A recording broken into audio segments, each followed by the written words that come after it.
Hello everyone. CET exam से related आप लोगों के बहुत से कमेंट देखने को मिले कि सीईटी एग्जाम कब तक हो सकती है, एग्जाम के फॉर्म कब तक निकल सकते हैं, साथ ही साथ एग्जाम जो है क्या 2 हिस्सों में होने वाली है या फिर एग्जाम को हमें क्वालिफाई करने के लिए 60% लाने होंगे या और भी बहुत कुछ जो आप लोगों के मन में इस समय चल रहा होगा। यदि आप गवर्नमेंट एग्जाम्स की तैयारी कर रहे हैं, आपको भी ग्रेजुएशन लेवल से या फिर 12th लेवल से कोई एग्जाम देना है, चाहे ग्रेजुएशन लेवल की बात करें तो चाहे पटवार आपको देना है, ग्राम सेवक आपको देना है, 12th लेवल पर बात करें तो कांस्टेबल वगैरह देने हैं, तो कई ऐसे एग्जाम्स हैं जो आपको देने होंगे, उस पोस्ट पर आपको पहुंचना होगा, लेकिन आपको उसके लिए सीईटी भी देना है। तो सीईटी कब तक आ सकती है, कैसे आप उसे क्वालिफाई कर सकते हैं, और ये एग्जाम जो कि कैलेंडर में हमें देखने को मिले हैं, कांस्टेबल भर्ती हमें अभी अभी कैलेंडर में देखने को मिली थी, साथ ही साथ हमें वीडियो का भी देखने को मिला था, लेकिन ये एग्जाम तभी पॉसिबल हो सकते हैं जब सीईटी हमारी करवा दी जाए। अदरवाइज जो सीईटी पहले हुई थी 2024 में, वो अब जो वैलिड है वो नहीं रही है और हमें नई सीईटी की जरूरत है। तो क्या रहेगा सीईटी का क्राइटेरिया, उस पर आज हम बात करेंगे, और ये करना भी जरूरी है क्योंकि आगे चलकर हमें भविष्य में जिस एग्जाम की तैयारी करनी है उससे ये मेन कनेक्शन रखती है और इसके बिना हम किसी भी गवर्नमेंट एग्जाम में नहीं बैठ सकते। सबसे पहले तो आपको ये पता है कि जो सीईटी एग्जाम है उसे आपको एक पात्रता एग्जाम के रूप में देना होता है। तो हम हमेशा ये ध्यान में रखकर चलेंगे कि जो भी पात्रता एग्जाम है उसमें एक ही एग्जाम होता है, कभी भी 2 एग्जाम्स नहीं होते। चाहे आप रीट ले लीजिए, रीट जो है वो 3rd ग्रेड की पात्रता एग्जाम है, पात्रता एग्जाम रीट एक ही करवाया जाता है, उसी प्रकार सीईटी भी एक ही करवाया जाएगा। चाहे कोई कितना भी कह ले कि इसमें प्री होगा या मेंस होगा, ऐसा कुछ नहीं होने वाला। अदरवाइज अगर हम इसमें 2 एग्जाम देने लगे तो हम आरएस का ही एग्जाम दे लेंगे, हम आरएस की ही तैयारी कर लेंगे, तो कभी भी सीईटी में आपको ये 2 एग्जाम देखने को नहीं मिलेंगे। हाँ, इसका लेवल जरूर अच्छा हो सकता है। जैसे इसका सिलेबस अगर हम देखते हैं तो पाते हैं बहुत सिलेबस है, हर एक कंपटीशन एग्जाम में जो रिक्वायर्ड होता है वो सभी बिंदु इसमें डाले गए हैं। इसमें अच्छा खासा जीके आपको देखने को मिलता है, करंट अफेयर है, हिंदी, इंग्लिश, मैथ, सब कुछ इसमें ऐड किया गया है। तो अगर आप एक अच्छी खासी सीईटी की तैयारी कर लेते हैं तो आप किसी भी गवर्नमेंट एग्जाम को निकाल सकते हैं। वो तो एक कॉमन सी बात हमें भी समझ में आ गई है। तो एक बात तो आपको ये ध्यान में रखनी है कि ये एक पात्रता एग्जाम है जिसे क्लियर करने से आप मेन एग्जाम दे सकते हैं। तो ये हमेशा कैसा रहेगा, एक ही पेपर रहने वाला है कि सीईटी का जो है हमें एक ही पेपर देना होगा। इसी के साथ इसमें जो 40% पास आउट का जो क्राइटेरिया रखा गया था तो उसको अब बढ़ाया जा सकता है। बस ये एक पॉसिबिलिटी है जो सामने दिखाई दे रही है कि अब इसे 60% किया जा सकता है, क्योंकि जो स्टूडेंट्स हैं वो इस क्राइटेरिया को अगर क्रॉस करते हैं तो आगे जो पास होकर जाने वाले स्टूडेंट है उनकी संख्या में कमी होगी, जो कि सरकार चाहती है कि हाँ एक बार छटनी यहीं से हो जाए, हम वो स्टूडेंट छांट लें जो इस क्राइटेरिया को क्रॉस करते हैं कि सीईटी में जो 60% ला रहे हैं उन्हें हम पात्र बना देते हैं जो अदर एग्जाम्स में बैठ सकते हैं। तो ये वाला पॉइंट जरूर हमें देखने को मिल सकता है कि सीईटी में हमें अब 60% लाने की बात कही जा सकती है। अभी भी फाइनल नहीं हुआ है, जब इसके फॉर्म वगैरह निकल जाएंगे उसके बारे में हमें सब डिटेल सामने आ जाएगी, तब हम कह सकते हैं कि इसमें हमें 60% लाने होंगे। तो आप जब सीईटी की तैयारी कर रहे हैं तो आपको आपका अब जो स्कोर है, पढ़ाई का तरीका है, उसे बदल लेना चाहिए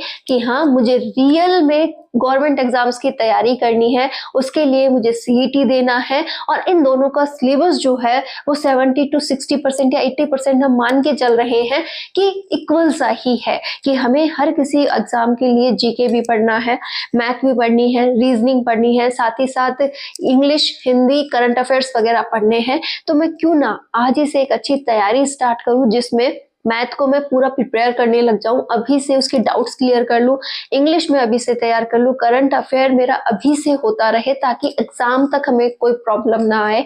और साथ ही साथ अगर छोटे छोटे डाउट आपको जीके में है, हिंदी वगैरह में, जिस किसी भी सब्जेक्ट में प्रॉब्लम है, कुल मिलाकर आप अभी से एक अच्छी तैयारी स्टार्ट कर सकते हैं।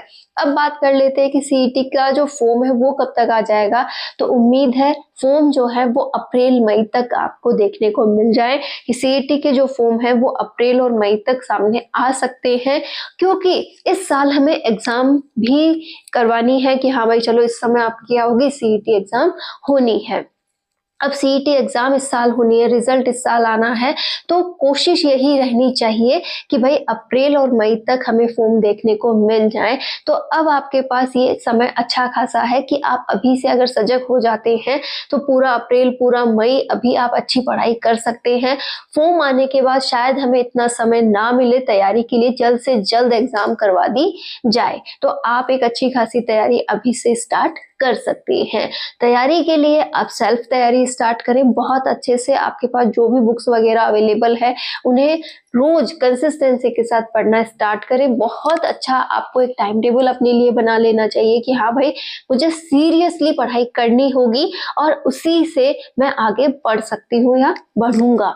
जो भी आपका है उस अनुसार आप क्या कीजिए, अब बहुत अच्छी तैयारी स्टार्ट कर दीजिए। एक और बात जो आपको यहाँ पर ध्यान में रखनी है कि जो सीईटी एग्जाम है उसका जो मैं तैयार करूं सिलेबस, वो इस लेवल का करूं कि उससे जो तैयारी मेरी हुई है उसको मैं मेन मतलब जिस किसी भी कंपटीशन एग्जाम में मुझे बैठना है उसमें मैं यूज ले सकूं। कभी भी एक एग्जाम के लिए हमें तैयारी नहीं करनी है, हमें उसको पूरा प्रोसेस वाइज चलना है कि जो पॉइंट्स पढूं अच्छा पढूं, डाउट क्लियर करके पढूं, अपने टारगेट्स को कंप्लीटली अचीव करूं ताकि मुझे आगे कोई प्रॉब्लम ना आए। तो आपको एक ऐसा माइंडसेट तैयार करना होगा जिसमें आप अपने आप को पुश कर सके कि हाँ मुझे तैयारी करनी है, एक अच्छे लेवल पे करनी है, सीईटी मुझे इस बार निकालना ही होगा, क्योंकि आने वाले इन 2 सालों में जितनी भी गवर्नमेंट एग्जाम्स आने वाली हैं जो सीईटी के द्वारा होती हैं उनमें से मुझे सिलेक्शन लेना ही है।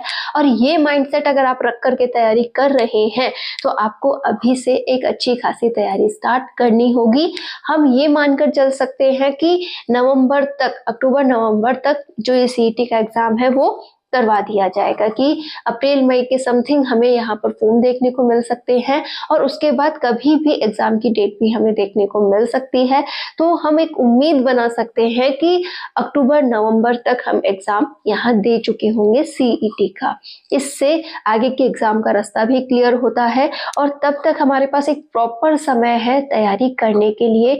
यदि आपने अभी भी एक विचार ही माना था अपने आप को कि हाँ मुझे किसी कंपटीशन की तैयारी करनी है, तो अब आप सीरियसली लग जाइए और अपनी तैयारी को स्ट्रॉन्ग करते जाइए। जो भी आपका सिलेबस है, जैसे सीईटी का जो सिलेबस है आपने उसका प्रिंट आउट निकलवाया है, उससे रिलेटेड जो भी बुक लिस्ट है वो आपने परचेज की है और फिर रेगुलर एक अच्छे टाइम टेबल के साथ अगर आप उसे पढ़ते हैं, अपने टारगेट्स डेली बनाते हैं और उन टारगेट्स को अगर आप कंप्लीट करते जाते हैं, प्रॉपरली रिवीजन करते हैं, साथ ही आप एक अच्छी खासी प्रैक्टिस भी कर रहे हैं, तो आप यहाँ सीईटी क्लियर कर लेंगे। और सीईटी क्लियर करने वालों ने पिछली बार किस तरीके से एग्जाम क्वालिफाई किए हैं वो भी आपने देखा होगा कि जो सीईटी क्लियर था वही एग्जाम में बैठ पाया।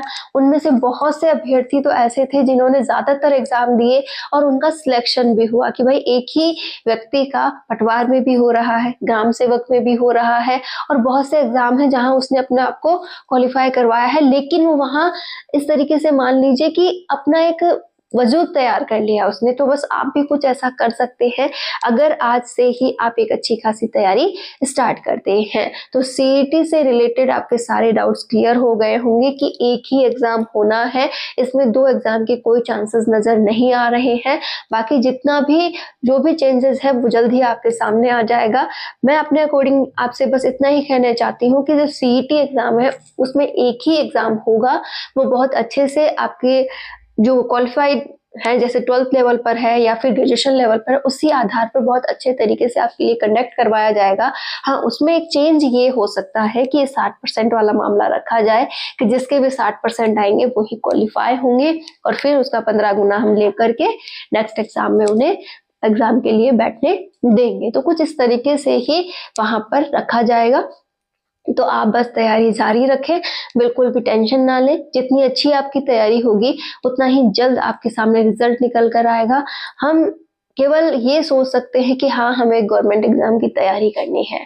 सोचने के बाद अगर हम उस पर काम करने लगते हैं और पूरा समर्पण देते हैं तो हम बहुत कुछ कर सकते हैं। एग्जाम्स आने वाली हैं जो सीईटी के द्वारा होती हैं, उनमें से मुझे सिलेक्शन लेना ही है, और ये माइंडसेट अगर आप रख करके तैयारी कर रहे हैं तो आपको अभी से एक अच्छी खासी तैयारी स्टार्ट करनी होगी। हम ये मानकर चल सकते हैं कि नवंबर तक, अक्टूबर नवंबर तक जो ये सीईटी का एग्जाम है वो करवा दिया जाएगा, कि अप्रैल मई के समथिंग हमें यहाँ पर फॉर्म देखने को मिल सकते हैं, और उसके बाद कभी भी एग्जाम की डेट भी हमें देखने को मिल सकती है। तो हम एक उम्मीद बना सकते हैं कि अक्टूबर नवंबर तक हम एग्जाम यहाँ दे चुके होंगे सीईटी का। इससे आगे के एग्जाम का रास्ता भी क्लियर होता है, और तब तक हमारे पास एक प्रॉपर समय है तैयारी करने के लिए। यदि आपने अभी भी एक विचार ही माना था अपने आप को कि हाँ, मुझे किसी कंपटीशन की तैयारी करनी है, तो अब आप सीरियसली लग जाइए और अपनी तैयारी को स्ट्रॉन्ग करते जाइए।